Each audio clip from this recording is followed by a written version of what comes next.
Hello and welcome. We are going to dive into faith in yourself, faith in God, and faith in others. And this is definitely a big topic, and most of the time people have a much easier time believing in other people or believing in God.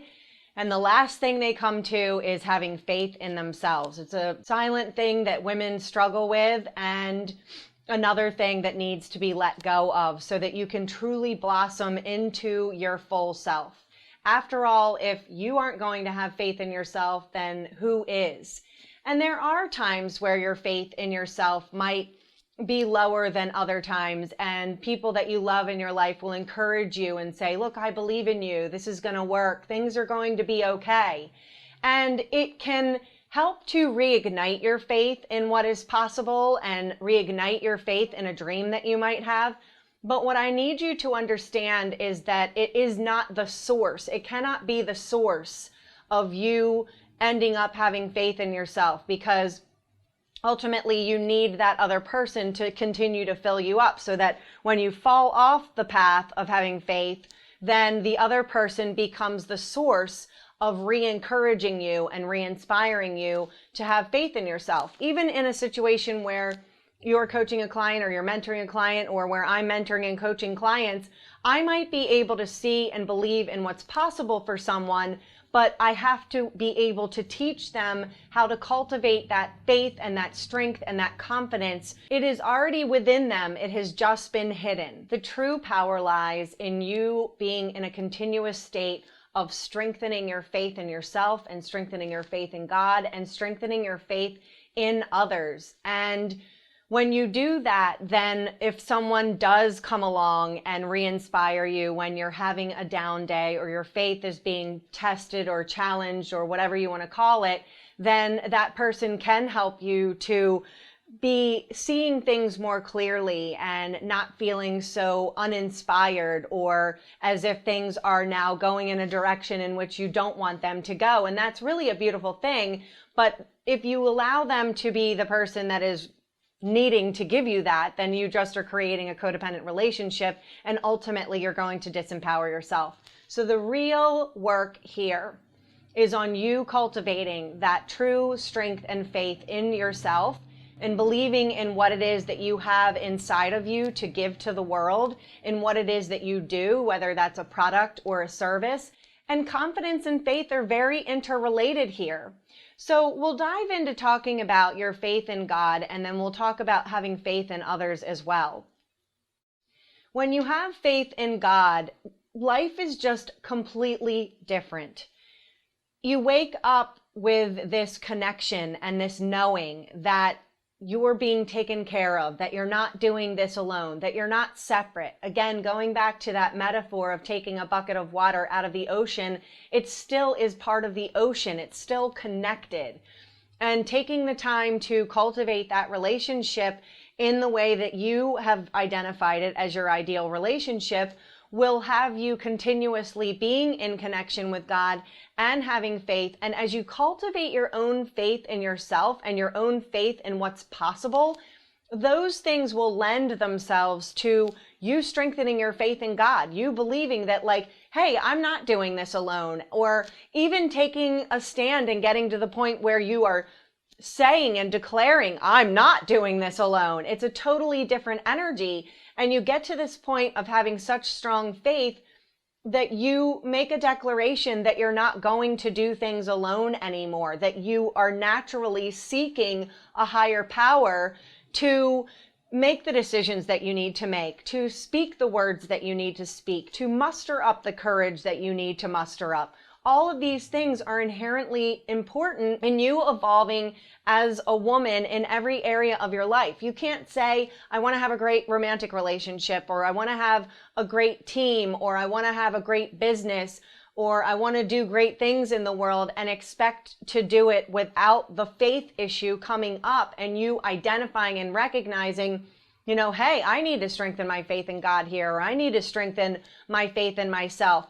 And strengthening your faith in yourself is also directly related to how you speak to yourself. If you're in an erosive relationship with yourself, then it's not going to lend itself to believing in yourself. If you have an inner voice that's saying, you're so stupid, I can't believe you did this, or that's never going to happen for you, or that's for other people and not you, that is not lending itself to strengthening your faith and believing that, yes, you indeed do have the power and the knowledge and the wisdom to go out and go after your dream and make it happen when you stay in connection with the divine. Those are the things that you need to pay very close attention to, because we have thoughts going on in our head all day long, up to 60,000 thoughts a day. We hear the words that we speak in our heads, and we heed to them. They have an energetic impact, and they're likely coming from a place of conditioning from when you were growing up, or perhaps you were bullied as a child, and people were saying mean things to you, and then you kind of took them on and you're still saying them, or you allowed doubt to creep in because someone else said something that made you think, well, gee, maybe that isn't possible for me. And that's another part that is important, where you have to pay attention to who are you sharing these big, great ideas that you have with? Because if the person that you're sharing them with is just going to come back with, they don't have the ability to see what's possible, and then they project that onto you, and then they say, I can't see what's possible for you either. That's not somebody that you want to be continuing to share these great big dreams and visions that you have for yourself with. You want to share them with people who can encourage and support you, and surround yourself with people who are like-minded, people who are also going for the big things in life, and they can see the vision for their own life, so then they can go and see the big vision within you. And you will become like the 5 people you surround yourself with most. So this is a wake-up call to do an inventory and say, who am I surrounding myself with? And how are they encouraging me to be my greatest self? When I was creating the School of Feminine Fortune, I had so many people cheering me on and saying how excited and inspired they were, and believing in the possibility of this dream that I held within my heart, a dream that God was dreaming through me.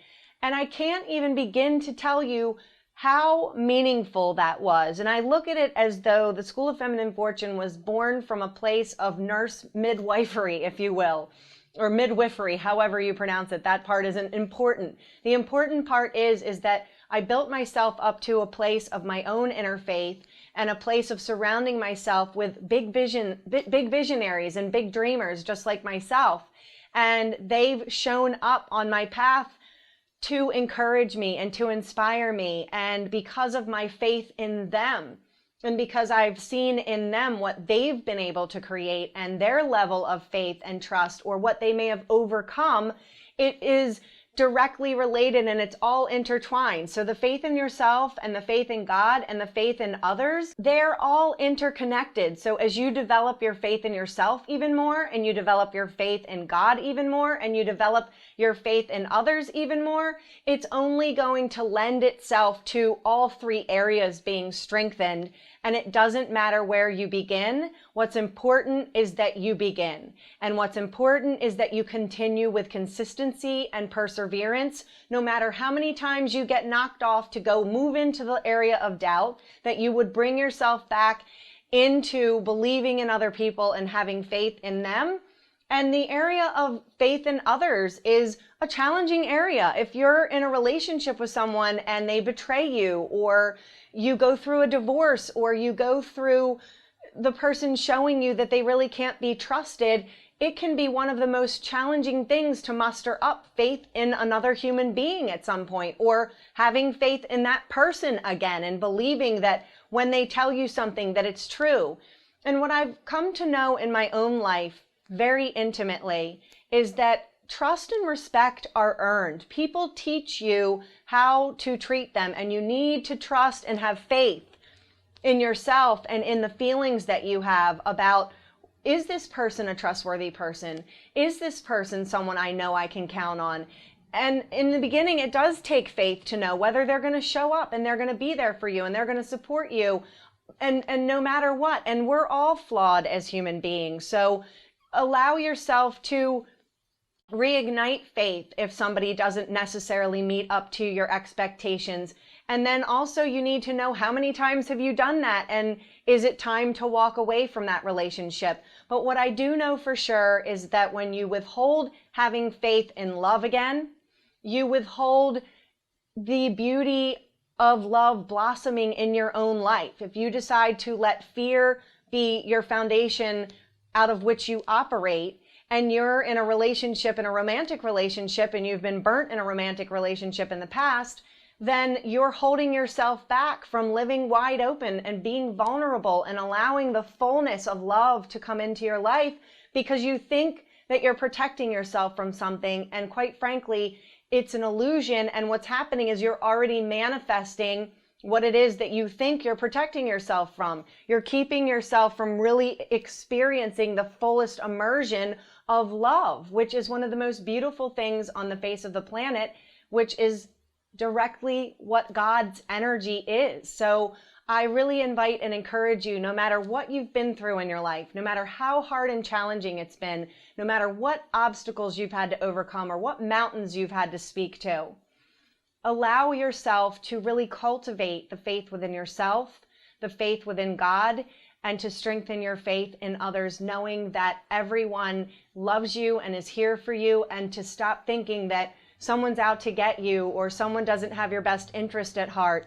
Really, truly believe in the inherent greatness of yourself, God, and others.